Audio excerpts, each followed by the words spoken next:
Narita Boy, developed by Studio Koba, is an indie action platformer with a distinct retro aesthetic. The game has you playing as the titular digital hero on a quest to save the digital and physical worlds from the evil stallions, led by a corrupt digital entity named Him. On your quest, you'll travel through 3 distinct zones, learning new abilities and fighting formidable foes while trying to restore the memories of the creator, the programmer of this digital world.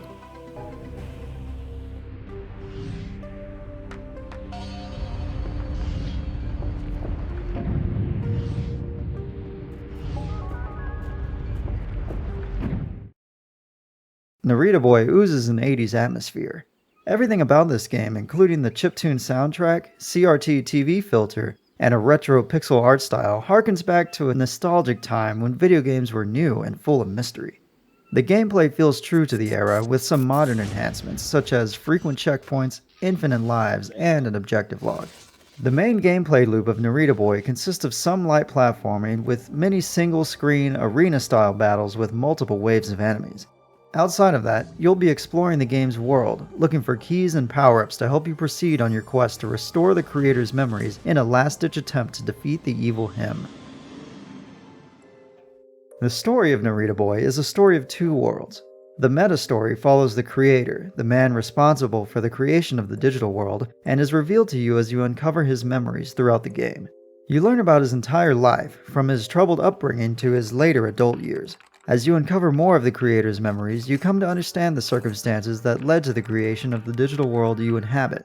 On the other side of the story, which you learn from conversations with NPCs in the digital world, you learn about Him's rise to power and how the creator's life informed the lore of this world. While this sounds interesting, I found Narita Boy's story to be quite predictable. Additionally, the conversations you have with NPCs have so much exposition that they can drag on for longer than necessary, filling the screen with walls of text boxes to read. I feel like this was done with the best intentions in an attempt to add some world building to the game, but the execution is a bit clunky. Gameplay in Narita Boy is similarly lackluster. Combat is simple enough, with easy to remember controls. You have a 3-hit attack that you can charge, a dodge and bash attack, and a special that draws from a regenerating pool of ammo.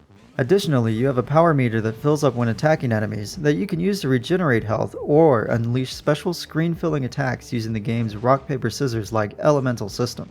The system works by allowing you to charge up with either red, blue, or yellow energy, after which you deal and take extra damage from enemies of the same color.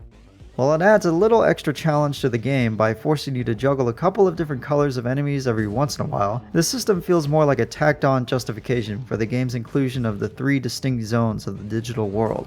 It doesn't end up impacting the gameplay very much, and it isn't even used in the final boss fight of the game, which honestly felt like a missed opportunity. On a more fundamental level, the combat also feels too light and doesn't give enough feedback to the player. I would often find myself questioning who hit who in some of the game's more hectic fights.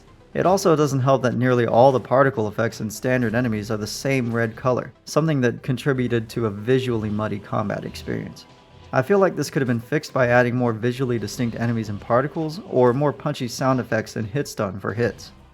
The movement and platforming is similarly plagued by a lack of weight, but thankfully the game doesn't challenge you much in this department. What did frustrate me here though, was the amount of needless backtracking the game forces you to endure. Often, a door in one location will be locked until you find a key in a room nearby, but sometimes you'll have to go back and forth through a couple different rooms until the game finally allows you to proceed. There's usually almost no challenge here, aside from the occasional fight, but often there will be nothing in these extra rooms except for the key. It makes me feel like this was only done to pad out the length of the game, instead of adding any substance. The gameplay's rough edges are made even more apparent by Narita Boy's excellent pixel art and the amount of work put into its aesthetic. The digital world's 3 zones, while almost all entirely sticking to either a red, blue, or yellow monochrome color palette, are very distinctly different from each other, not just in their landscapes, but also in their themes. They each have their own side stories and lore that provide context to the game's techno-religious theme. A more general 80s retro aesthetic is present throughout the entire game, and holds these separate mini-themes together well. This retro look and feel is very strong, and borderlines on cheesy at times, but always knows just when to pull back. Overall, I love the way Narita Boy looks and sounds. Ultimately, Narita Boy is a game with a solid foundation that misses the mark. Its great pixel art and old school aesthetic is charming and entertaining, but the gameplay just doesn't feel like it has the same amount of polish. If there were fewer awkwardly long text boxes, less annoying backtracking, and a generally more weighty combat system, this game would truly be great. As it is, Narita Boy is a great looking game that is unfortunately held back by its gameplay.